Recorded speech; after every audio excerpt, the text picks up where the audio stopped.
Господин Александров, кажете няколко думи за вашето училище. Какво според вас е най-важното, което е хубаво да знаят колегите за него? Нашето училище се намира на 2 км от идеалния център на град София, в един от най-зелените квартали на София. В него учат 1200 ученика на възраст между 7 и 19 години. Известно е в София с своята артистичност, тъй като тук се изучават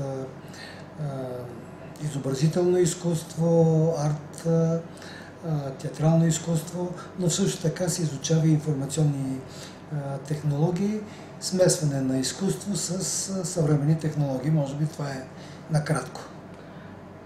Благодаря ви.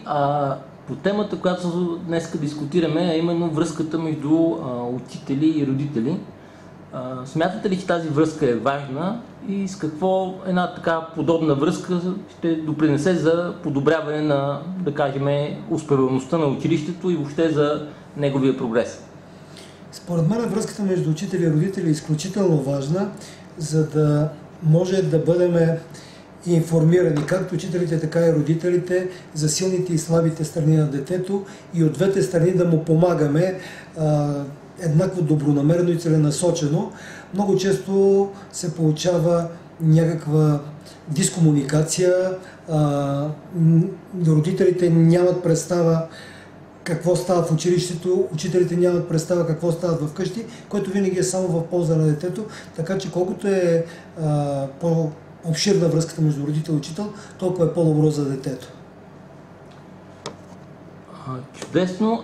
Смятате ли, че всъщност вие сте едно от активните училища по проекта ИСТЕП?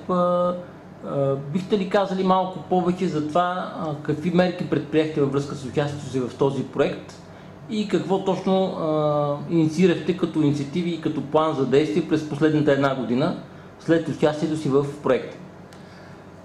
По този проект в училището се проведоха 2 семинара с участие и на родители, и на учители, което беше много добре, с едновременното участие на родители и учители. И научихме някои тънкости, как да използваме всекидневните средства за масова комуникация, като например Facebook, Skype и други такива социални мрежи в полза на подобряване на комуникацията между родители и учители.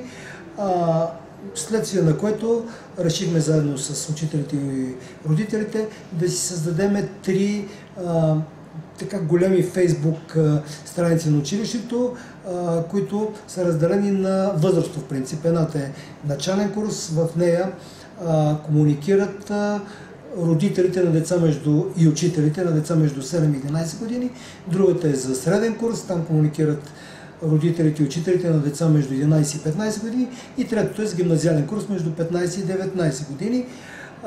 Голям успех имаха тези страници, тъй като скоро те се превърнаха, освен място на обмен на полезна информация и на естествени форуми, в които и родители, и учители изказваха своите виждания по някои проблеми за възпитанието на децата, размениха си такава актуална информация, като също в реално време, като също беше много важно.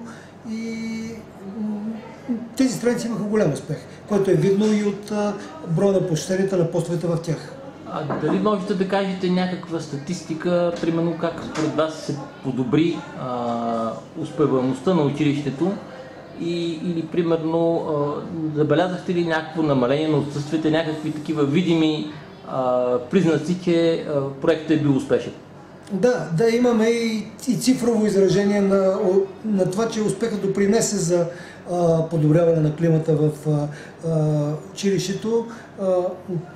Специално измерихме в началото на годината, т.е. в края на предходната година и в края на последната година, броя на отсъствията е с около 6-7% по-малък, за което безсъмнено е допринесъл и тази комуникация активна между родители и учители, тъй като се разбра причините за някои отсъствия. Те биха могли да бъдат причините това, че някой час се скучи, или това, че